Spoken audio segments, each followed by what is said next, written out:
The voice of sharing. 突然那想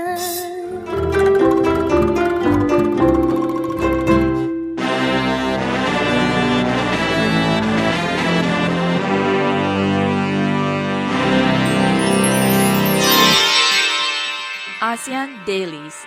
First and the foremost news from Southeast Asia. Hello, welcome to Durian ASEAN, the voice of discovery and sharing. On ASEAN Daily, we'll bring you daily updates and commentaries on issues and events that are impacting this region. I'm your host, Grace Cho. And Arlene Tan. Today, on Monday, 29 February 2016, we will bring you the latest politics and current affairs news from Southeast Asia.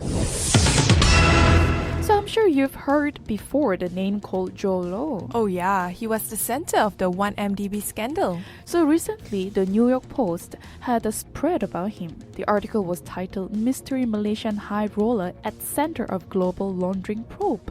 Wow, sounds like a movie. What is it about? So basically, the article shows the picture of Joe Lo as the party playboy who was with high-profile Hollywood celebrities who was suspected to get his unlimited access of cash from the 1MDB funds. Seems like another international blow to the 1MDB fiasco. The Wall Street Journal, the Sarawak Report, and local Malaysian media has been pounding with numerous expose articles on the 1MDB. So also authorities in Singapore, Switzerland, UK, US, and even Malaysia are investigating the 1MDB. This will definitely have serious repercussion to the leadership and public confidence of the current Najib administration, especially with the current climate of media censorship on the 1MDB related expose. Well, there are several people who are avoiding this issue, including Tim Lesner, a Goldman Sachs Southeast Asia head.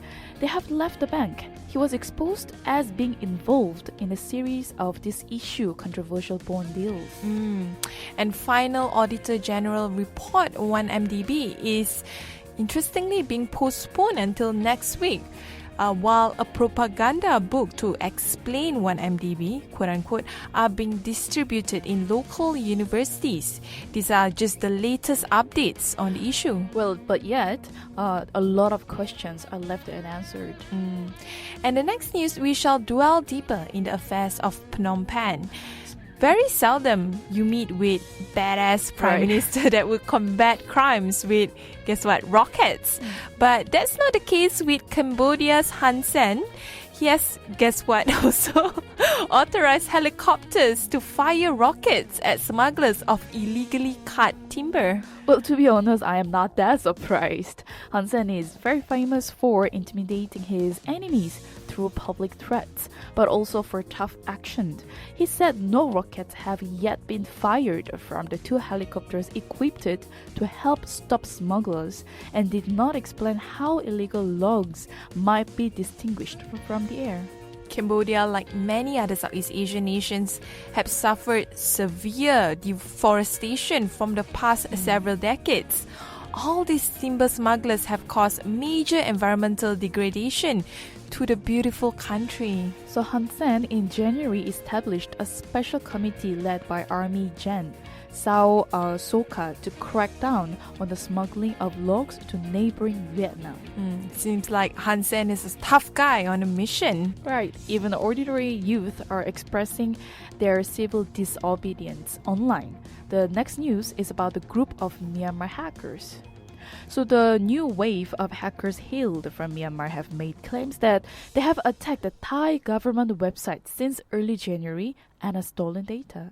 The Blind Hacker Group, which is what they call themselves, said that in Facebook posts, this was in retaliation for Thailand sentencing two Myanmar nationals to death for the murder of two British backpackers late last year. So the group is called Blink Hacker, posted online data that took from the website of Thai Prison Agency and Justice Ministry. But the Thai police deny any damages to the website security. Dich Narong Sutichambacha, a spokesman of the Royal Thai Police, said that it was only a nuisance. And they also mentioned that they got the website running again with no trouble at all. Well, apparently, this is part of the long-running broader campaign against those critical of Myanmar's government. It said that the database from any government website it hacked should be made public. The blind hacker group seems to be supporters of the current Myanmar military regime, said it previously had been ready to work with Myanmar's military to help, quote-unquote, build a better internet. But no responses yet from the Myanmar military. So the nationalist attacks on the other countries' website are not new, but those by Myanmar-based group have been increased and have also hit domestic media perceived to be critical of government policies or supportive of Myanmar's Muslim Rohingya minority. Well, the group also targeted independent media websites, surprisingly. And besides like Irrawaddy and also Democratic Voice of Burma, they said that they believe the media should not be used for propaganda. So Tord Lundström, a Swedish researcher who works for a company that hosts independent media website including Irrawaddy, said domain hosting records linked the Blink hacker group and also others to Yangon-based companies selling web design and security services. And the hacker group's Facebook activity indicated informal links to people with military backgrounds.